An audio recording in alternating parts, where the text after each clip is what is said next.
Hello everyone, this is AndresRestart, and today we have a lot of news and gameplay to discuss when it comes to Nintendo Switch 2.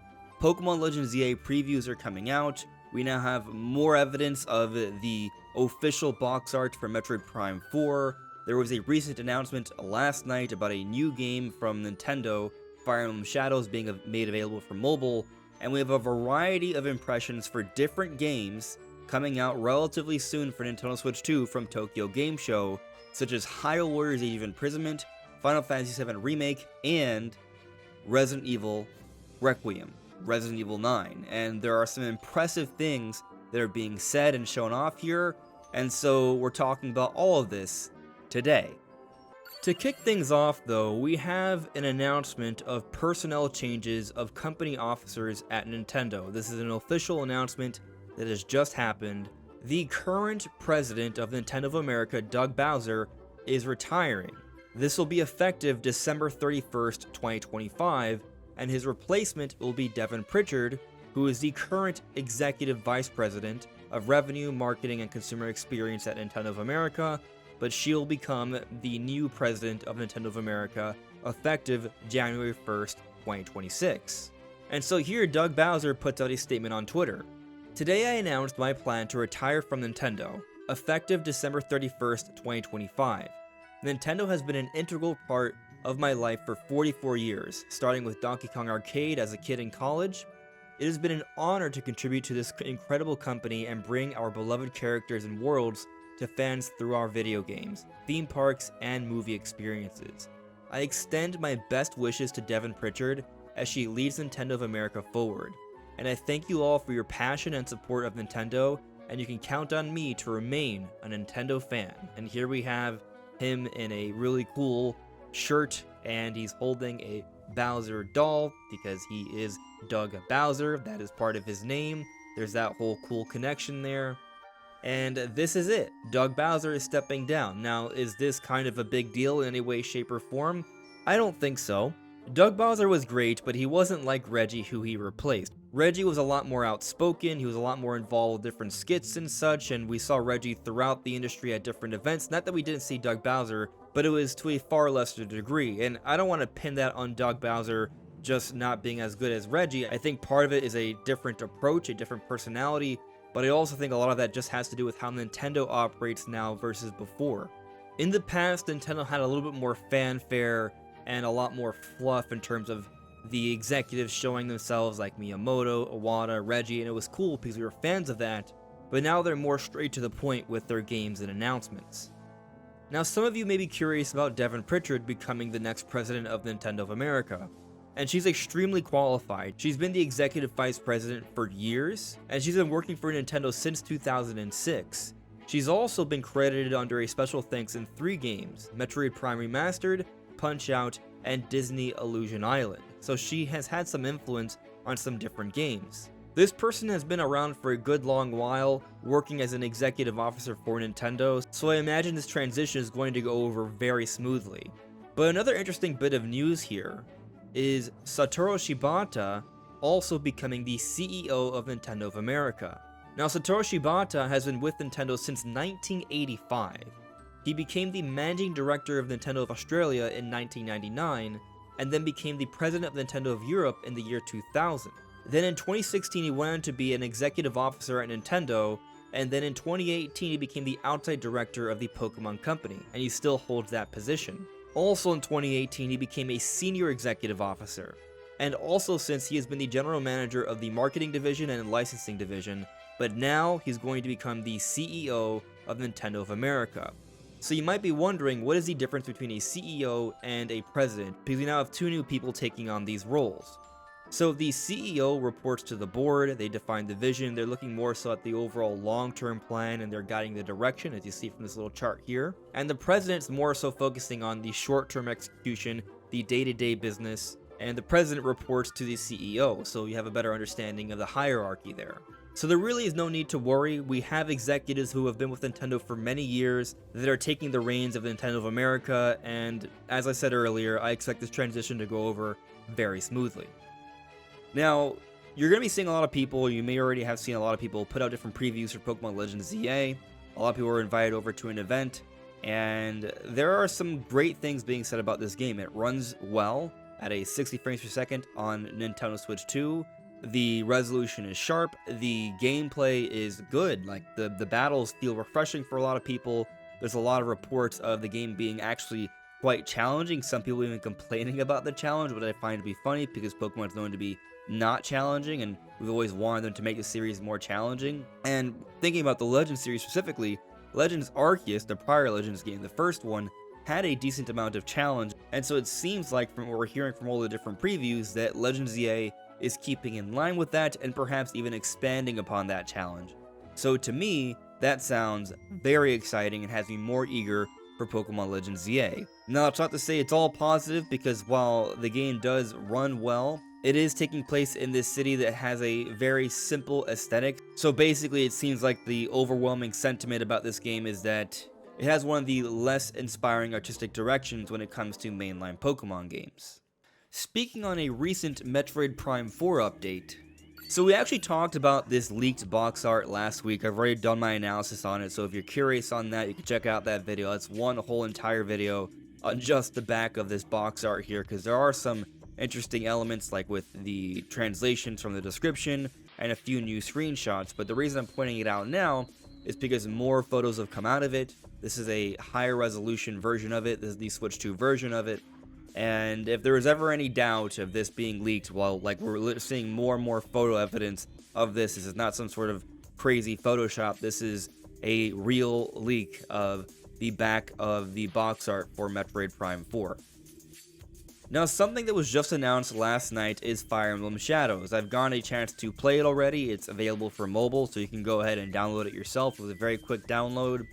And I do find the game interesting. It's kind of combining this element of trying to figure out who is working against you in your party. It's kind of like combining Werewolves, the board game, or Among Us into the Fire Emblem gameplay. Now, the Fire Emblem gameplay is very simplified because it is mobile, but I do find it to be a very interesting take. Now, I'm not sure how much longer I'm going to be playing this game because it's mobile, and usually I don't get too into these mobile games.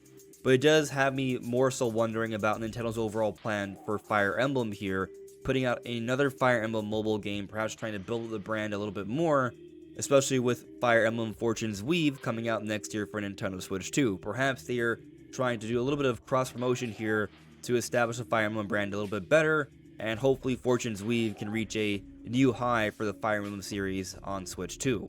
But now on to all the exciting discussions and gameplay that have come from Tokyo Game Show. So I'm just going to be sharing some footage here from GameSpot. They put together a preview for Hyrule Warriors Age of Imprisonment, and as you can see from the footage, the game is looking quite sharp, running at a clean 60 frames per second. There are areas where there's a lot of enemies on screen, more so than the prior Warriors game. But also, we're kind of seeing like the full vision of the Breath and Tears art style here. It looks very good, and we're seeing some expanded exploration here. And that's exciting as a Zelda fan to get to explore more of the Zelda world. And even from what we've seen so far, there are like these sacred sites that are being explored in the depths, which may have some lore implications here. I would say simply the fact that we are exploring these ancient areas underground far into the past during the era where they found Hyrule, like there's already this implied ancient history. And now we know that Skyward Sword technically is the first game in the timeline, so even if this is the founding of Hyrule during this story of Age of Imprisonment, it should be taking place after the events of Skyward Sword, but by how much?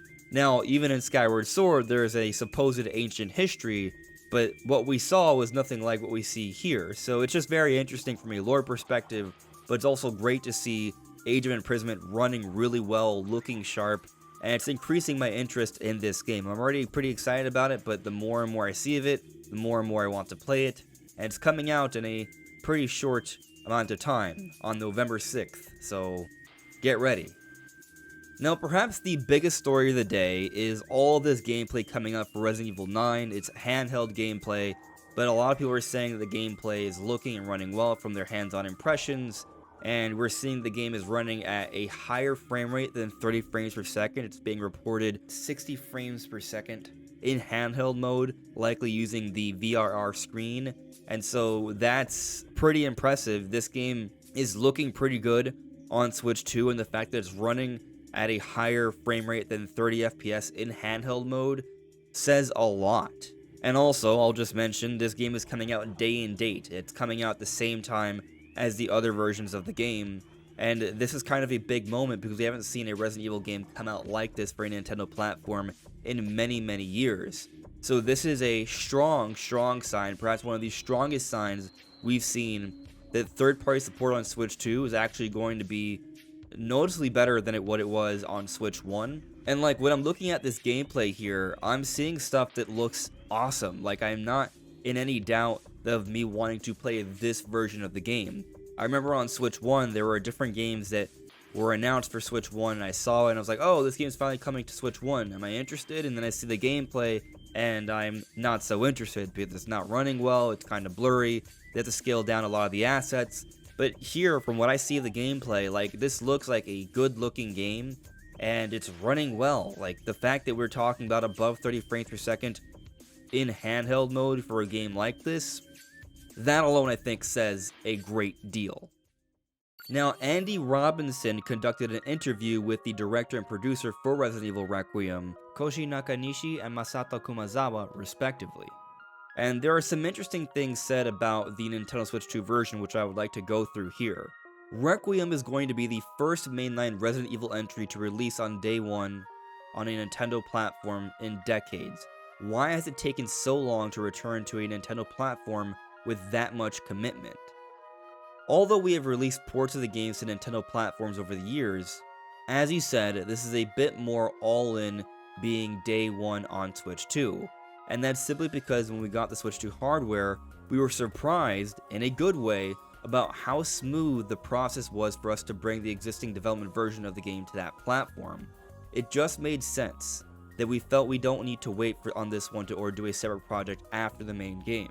We can just bring the main game to this hardware immediately. Scrolling down a little bit here, so that has always been a technical mismatch with past Nintendo platforms. I'm interested to know whether Capcom sees Resident Evil as a good fit for the Nintendo audience. Is Requiem more of a test or a starting gun for the series on Switch 2? Nothing is set in stone for the future of the series, but we always have in our mind that we want to bring games in the Resident Evil series to as many players as we can, and we'll factor that into any future decisions about the hardware platforms. And then scrolling further down here, what can you tell me about the decision to release Resident Evil 7 Village and Requiem all at the same time? What was the thinking behind that decision rather than staggering those releases? Actually, Village was the game we first prototyped and tried out on Switch 2 hardware when we first got the kit. We had cloud versions originally for Resident Evil 7 that ran on the first Nintendo Switch, so we had a bit of a baseline there for the hardware itself, its predecessor at least. And Village running natively on Switch 2 was such a smooth process that we thought, oh, well, we can look at Requiem as well. That, as we said, went smoothly, so we had 2 of the 3 kind of working at that point, and we were like, well, let's get the whole hog and add in 7. It just made sense to release them all at the same time when Requiem comes out, so that in one go, you go from not having these games on Switch 2, if someone is a new player, and they want to check out the 3 most recent games in the series, they can just jump in. You go from the new game, or start at 7, and go through to 9. And so Capcom is going all in on Switch 2 here, putting out the 3 most recent mainline Resident Evil games all at the same time here. It was relatively easy, apparently, to get it running for Switch 2, and from what we're seeing of the gameplay, it looks pretty impressive. So that has me even more excited to play this game on my Nintendo Switch 2. In other exciting news, we are hearing that there is going to be a demo for Final Fantasy VII Remake Intergrade on Nintendo Switch 2 before the end of the year. We don't know exactly when, but I guess they would want to put out this demo before the game comes out in January so people can get a good try of this game. As said by the director, players who might still be on the fence or unsure about playing, it'd be great for them to experience the demo and feel the full specs of the system. I, for one, am very curious to see this game running on my Switch 2. And yet we have a little bit more to discuss here. Here on Twitter, Genki said, I played Final Fantasy VII Remake Intergrade on Switch 2, It's amazing. It runs at a solid 30 FPS and looks great in handheld mode. I instantly felt right at home after playing Remake on PS4 and PS5 so many times. I can't wait to play it again on the go. This is a must-have Switch 2 game in my opinion, and here they posted some screenshots, and as you can see, the game looks good up close. So that's just another example of this game looking and running well. We've talked about this before, but it's exciting stuff. However, I do want to point out a recent interview that's probably going to strike up a fair bit of controversy. So we have this interview with the Final Fantasy director, Naoki Hamaguchi, on this JP Games website, and he said something that's probably going to stir a great deal of controversy here. So, Hamaguchi tries to convey, "This is just my personal opinion, but I would like it if Nintendo fans understood the key cards and perhaps accepted them as part of the gaming culture on the Switch because they offer more possibilities. It's an option that not everyone needs to use, but it's another way to make the game available to fans. I think we could miss opportunities if we didn't have that option, because there might be people who wouldn't be able to play the game otherwise. From a developer's perspective, the game keycard, or rather the download to the device, would provide a high-end experience while also providing visibility in stores. I really understand why people are negative about it, and there are good reasons and arguments for it. But if more people are accepting of it, I think there are also advantages, and from a developer's perspective, it allows us to do things we might not otherwise do." So for some extra context here, we recently heard from Ubisoft saying something very similar, how it's not just about the cost of the cartridge and fitting the game on there. It's also about the data streaming and being able to load the game quickly. The internal storage of the Switch 2 is faster than the cartridges of Switch 2. So a game keycard still provides visibility in stores and gives you at least something physical that you can hold on to, but when you download it directly onto your console, this can provide some significant advantages from a development perspective to get a game running on the console. So here you have some different game developers that are working on big games for Nintendo Switch 2, providing some nuanced perspective on the overall game keycard situation. I think some people might counter by saying that, well, there should at least be the option to play the game as a non-game keycard version, except the issue with that is then you're then going to have two different versions of the game, one where it runs better than the other. But at the same time, this issue is only the case for some ambitious titles coming to Nintendo Switch 2. There are games that are clearly far simpler where this is not an issue, but then maybe at that point it comes more down to a cost issue. Does that developer want to spend more money on the 64GB cartridge version, or would they rather spend less money so they can have more of a return and just put their game on the game keycard version? There are certainly a lot of angles to this overall game keycard situation, which I'm sure is going to upset a great many people, but then for others, I think some people are okay with just having the game keycard or being able to play the game digitally. It's a debate. But what do you all think? What do you make of all this latest news and gameplay for Nintendo Switch 2? Let me know in the comments below. This is AndresRestart. Thank you so much for listening and watching, and I will see you all really soon. Take care. Bye.